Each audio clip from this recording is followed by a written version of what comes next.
We've got some jaw-dropping news. A downright scary incident went down in Jerusalem, sending shivers down the spines of Christians everywhere. And here's the kicker. Amid Israel's ongoing tussle over judicial reform, an unexpected squad of Russia, Iran, Turkey, and other states is teaming up against Israel. But did you know that Jerusalem's past hides mysteries that atheists recently stumbled upon? So let's dive into the video to explore atheists' discoveries in Jerusalem, including the intriguing Pool of Siloam. Let's start with understanding about the famous Pool of Siloam. The Pool of Siloam is mentioned once in the Old Testament and twice in the New Testament, John chapter 9, verses 7 and 11. John 9, 1-12 narrates a significant event at this location where Jesus miraculously healed a man born blind, demonstrating his divine authority. The purpose is twofold. Firstly, to convey that Jesus is God with the power to heal, and secondly, to dispel the notion that illness solely results from personal sin. Historical significance. Back in the day, during the Second Temple period, the Pool of Siloam was a big deal in the Jerusalem suburb of Acre, also known as the Lower City. It is the lowest point in historical Jerusalem, sitting about 625 meters above sea level. If you wanted to go from there to the Temple Mount, you'd have to climb about 115 meters uphill, covering a distance of roughly 634 meters.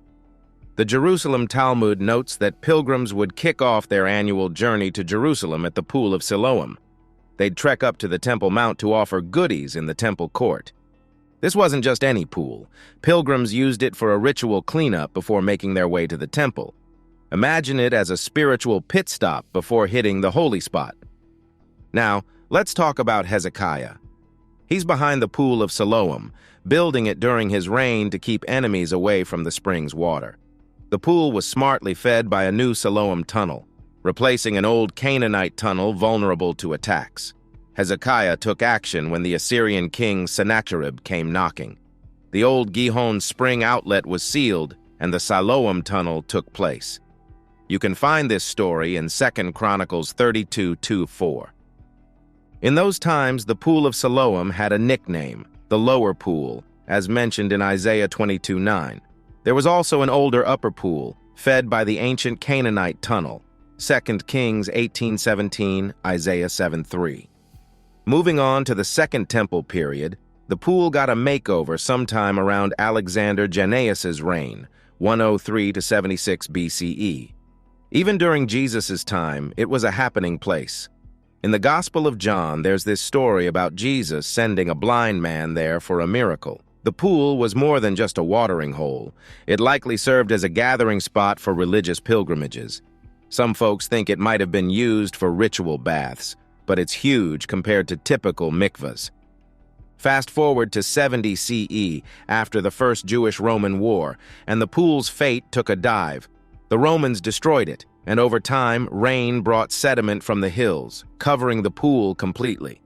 In the late Roman and Byzantine periods, things got interesting. There was talk of a shrine of the four nymphs built by Hadrian around AD 135. While it probably wasn't at the exact Pool of Siloam spot, it set the stage for the Byzantine reconstruction. In the 5th century, Empress Aelia Eudocia was behind the construction of another pool near Hezekiah's tunnel. But that's different from the Second Temple Pool of Siloam. The confusion was real until the real deal was discovered. Excavations for Pool of Siloam. So this place, hidden in David's Old Jerusalem, has been wrapped in mystery for almost 2,000 years. But guess what? Archaeologists are now on the case, ready to reveal its secrets to the world soon. The Pool of Siloam, created cleverly by Jerusalem's water system around 700 years ago in the 7th century BC, is undergoing some serious archaeological scrutiny. This reservoir, fed by the life-giving waters of the Gihon Spring, became a crucial water source. The genius water system included underground tubes guiding precious water, eventually forming this serene pool. And here's the cool part. Both Jews and Christians are super excited about this revelation, recognizing its immense significance.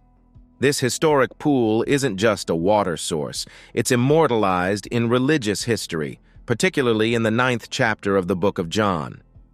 That chapter recounts the biblical tale of Jesus healing a princess named Judea. Fast forward to the 5th century AD, and Princess Judea's story inspired a massive project, a church built to celebrate New Testament miracles. This magnificent church is said to be around the Pool of Siloam. Christians loved this chapel, but the exact spot of Jesus' first pool remained a mystery.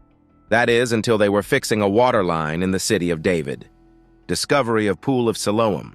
In June 2004, something truly extraordinary unfolded when archaeologists Ronnie Reich and Eli Shukran stumbled upon a remarkable discovery. 2 ancient stone steps, a glimpse into a distant era.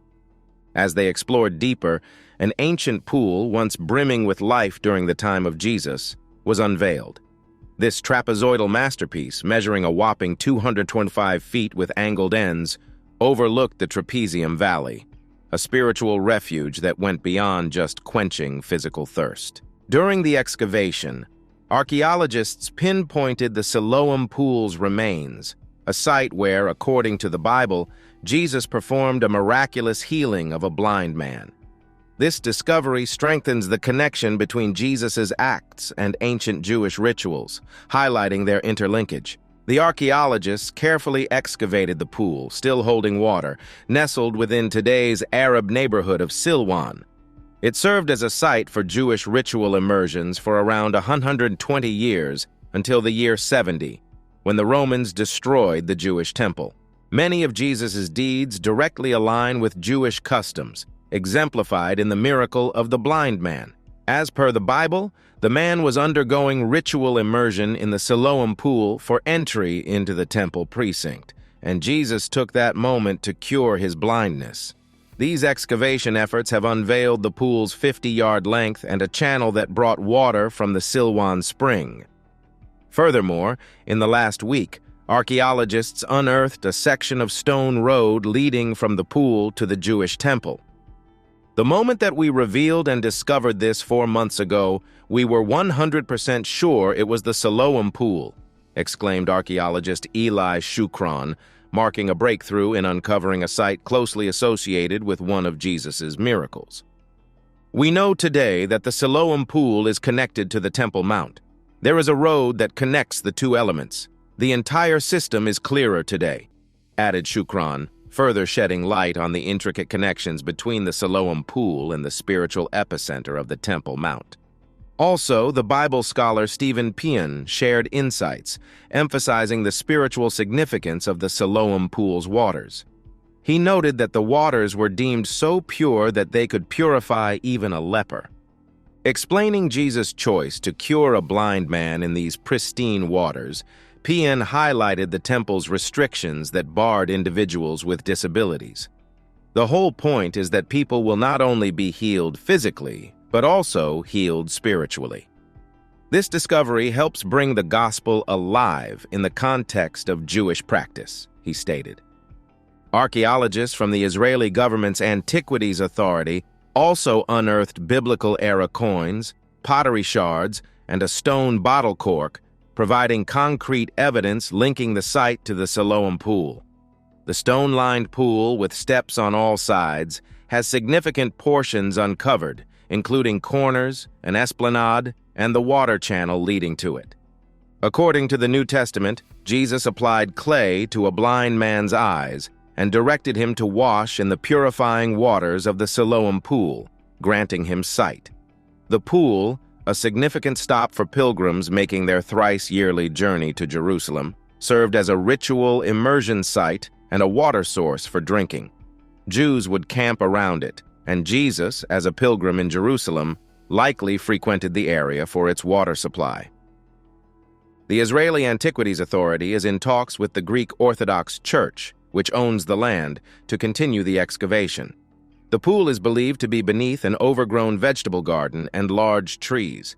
Archaeologists aim to uncover more, removing old pipes to connect the esplanade and water channel to the steps leading into the pool. Here we can judge and see how large it was, the grandeur of the city in those days, expressed Ronnie Reich, a University of Haifa archaeologist, highlighting the monumental scale of the ancient city revealed through the Siloam pool's excavation. Significance of Pool of Siloam. The Pool of Siloam isn't just any pool. It holds profound significance. It was a sacred spot for ritual cleansing, aligning with Jewish traditions. Some experts even think it served as a Roman-style swimming sanctuary, offering relaxation and delight to those who sought it. As we uncover the layers of history, questions arise, sparking reflections. The discovery of the Pool of Siloam holds immense implications for Christian theology. It becomes a source of solace for true believers, intertwining faith and history. In Christianity, water signifies purification and rebirth, and the Pool of Siloam becomes a powerful symbol of baptism, encapsulating the essence of Christian rites. Further, the Bible emphasizes justification by faith, and the discovery of this ancient pool creates a tangible link between biblical accounts and the lives of present-day Christians. Siloam's pool becomes a dramatic representation of spiritual rebirth through baptism, symbolizing the purging of sins and transforming believers. It's not just a historical relic, it's a pilgrimage site and a cornerstone of the Christian faith, with connections to many Bible stories. The miracle lies within the waters of this pool, offering believers both historical and spiritual truths. Recognizing the Pool of Siloam as a vital component of Christianity, standing as an inspiration to the transformative journey of believers, connecting them to their faith's historical and spiritual roots. Believers find comfort and calm in their faith, while those who don't believe, called atheists, look for solid proof they can see and touch. Both sides understand how powerful belief can be in driving people forward, showcasing the immense mystery of wonders. The Siloam Pool in Jerusalem is a testament to this mystery, inviting people to explore how spiritual experiences can transform lives. It also sparks thoughts about accepting things beyond the natural world and how faith significantly influences people's lives. The story behind the Siloam Pool goes back to the Holy Jinn Spring, the primary water source of ancient Jerusalem.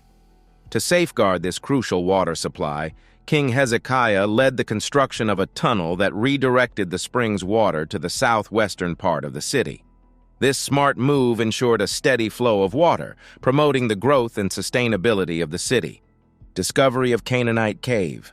Delving into Jerusalem's history, the Canaanite Cave, an impressive archaeological find, reveals a winding tunnel connecting the Gin Spring to the southern end, known as the famous Siloam Spring. This engineering marvel, built during the Middle Bronze Age, showcases our ancestors' incredible skills and determination. It's a testament to their impressive abilities in construction and leaves us in awe of what they achieved. An impactful moment tied to the Siloam Pool involves Jesus' visit to Jerusalem in 29 AD. He engaged in a significant conversation with the Pharisees during his time there. However, a pivotal moment occurred when Jesus encountered a blind man. He instructed the man to wash in the Siloam Pool to demonstrate his healing abilities. This moment became a turning point, showcasing the miraculous healing power ascribed to Jesus. Miraculous healing and ancient engineering, marvels of Jerusalem. In the 9th chapter of the book of John, a heavenly act unfolds, marking the start of a life-changing journey for a healed man. This profound transformation began at the Canaanite Cave, a complex tube used as a watering system for the lush crops of Kidron Valley.